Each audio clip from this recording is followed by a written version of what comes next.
The KDKA Morning News with Larry, Richard, and John Shumway. Every morning, Pittsburgh wakes up with Larry, Richard, and John Shumway. KDKA.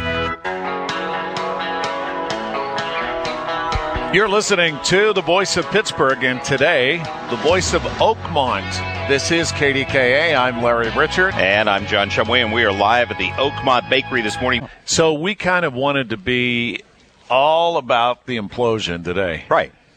You know, really own this story, John. 10 o'clock this morning, they are going to drop the old span into the Allegheny River, bringing to a close 107 years of history. But we are the city of bridges, and this has a great history, the Hulton Bridge. And joining us, the president of the Oakmont Historical Society, Gary Rogers.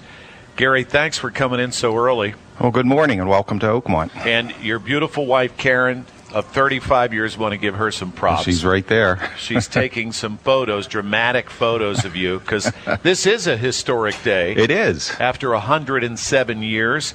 And as I looked at some of the information you provided, it's really 5 bridges. Correct. Yeah, there's 5 separate spans across the river there. Each section was built individually, and then they would move on to the next section. And when they implode this morning, they're only going to implode 4 of the 5. The one on the far north end that's over the railroad tracks is going to remain in place, and they will dismantle that manually because of the railroad tracks and the number of trains that go through on a daily basis. Right. So I heard, Gary, that there was the Hulton family, and they operated a ferry to get across the river originally here on the Allegheny. Correct. They lived there in that area there. And prior to Oakmont being incorporated, the area was actually known as Hulton Station because there was a train station there by the name of Hulton. And the area was named Hulton. So who were these people? They came here from England, just happened to purchase the correct property where a ferry, they started a ferry, and then the railroad came in and they built a train station there.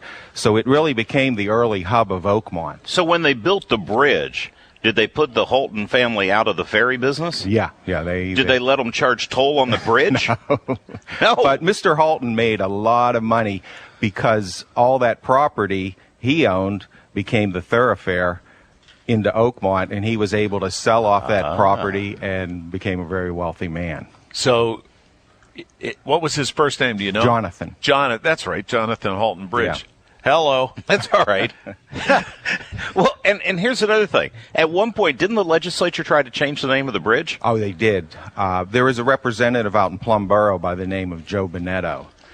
And they passed legislation changing the name of the bridge to the Joseph Bonetto Bridge.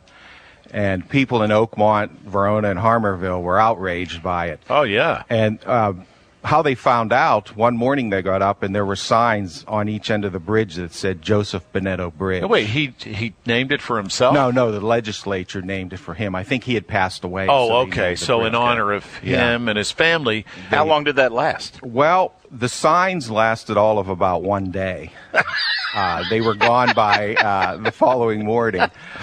There were some people in Oakmont, actually descendants of Jonathan Hulton, who worked with the legislature. It took them 5 years, but Really? in 1994 they were able to have the name changed back to the Jonathan Hulton Memorial Bridge. Now, Oakmont opened with this new bridge. I've said this before today that this will represent a dynamic shift just in the transportation because even though you may be nostalgic about the Hulton Bridge, it was antiquated for the modern travelers. Well, that's what's amazing about the bridge. When it opened 107 years ago, you have to stop and think. The main mode of transportation was horse and wagon. Right. And so the men who designed that bridge could have never envisioned what an 18-wheeler or a Pat bus was. But yet they designed it strong enough to hold the weight of all the vehicles that cross that each day. So it's really a testament to their ingenuity of how they were able to develop a bridge that strong. And it pretty much, as it stands today, obviously they've taken the deck off, they've taken a lot of the steel off for the implosion, but the actual construction of the bridge is pretty much the way it went up in 1907 and 8. Oh, yeah. And they built, like I said, they built it one section at a time, moved on, completed one section.